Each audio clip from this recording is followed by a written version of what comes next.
Hello friends, নমিস daily ব্লগে সবাইকে স্বাগত। আজকে আমি নতুন রেসিপি দেখাবো।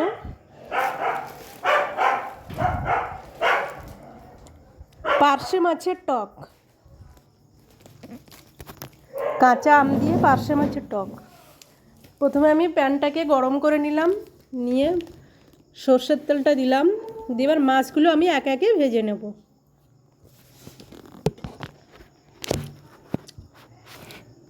ভালো করে মাছগুলোকে ভেজে নেব।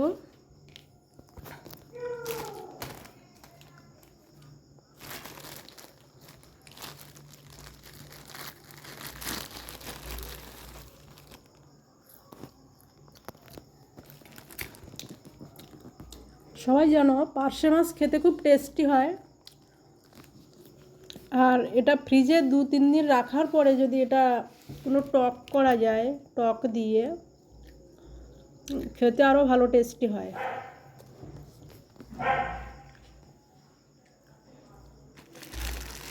ভালো করে উল্টে পাল্টে মাছগুলোকে ভালো করে ভেজে নেব।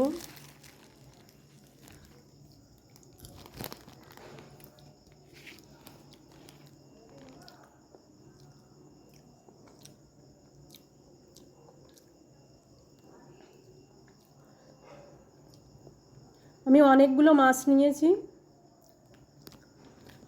কারণ আমি কিছুটা টক করব আর কিছুটা ঝাল করব পেঁয়াজ দিয়ে।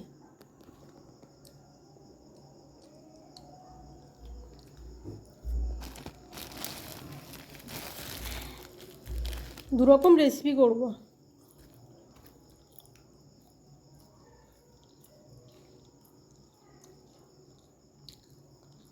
মাছগুলি আমি লাল করে ভেজে নিয়েছি।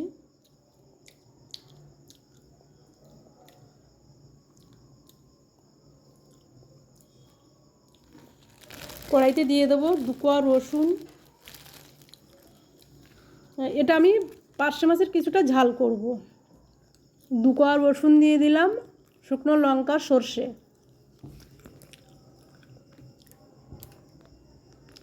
খুব পাতলা করে রান্না করব।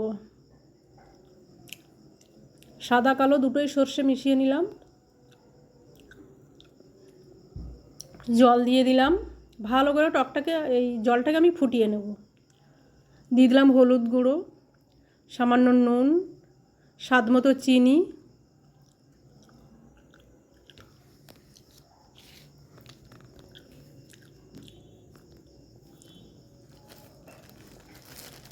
দিয়ে দিলাম আমি কাঁচা আমটাকে সেদ্ধ করে পাল্পটাকে আমি চটকে নিয়েছি, নিয়ে আমি ঢেলে দিলাম। এটা একটু ফুটিয়ে নেব।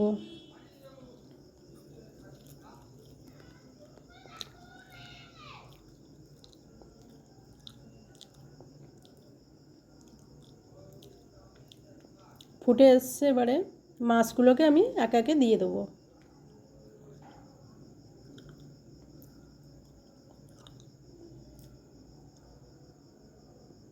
আমার মাছের টক খেতে দারুণ ভালো লাগে, কারণ খুব টেস্টি হয়। একঘেয়েমি পেঁয়াজ টমেটো ঝালের থেকে মাছ একটু টক করাই ভালো লাগে, বিশেষ করে গরমের দিনে। এই আর কিছুটা মাছ আমি পেঁয়াজ দিয়ে টমেটো দিয়ে এটা ঝাল করলাম। টকটা আমার হয়ে এসছে, এই কমপ্লিট হয়ে গেছে। ফাইনাল লুক দেখো।